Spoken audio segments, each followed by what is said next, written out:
ખોટી પેઢીઓ દ્વારા મોટા પાયે ટેક્સ ક્રેડિટ મેળવી સરકારને કરોડો રૂપિયાનું આર્થિક નુકસાન કરવાના કેસમાં મુખ્ય આરોપી ઝડપાયો છે.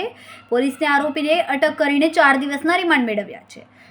જતીન રસિકભાઈ બારૈયાએ શાહ એન્ટરપ્રાઇઝ અને કેતર એન્ટરપ્રાઇઝ નામની ખોટી પેઢીઓનું રજીસ્ટ્રેશન કરાવ્યું હતું. આ પેઢીઓના ખોટા લોગિન આઈડી અને પાસવર્ડ કમિશન પર અન્ય વ્યક્તિઓને વેચી દેવામાં આવ્યા હતા.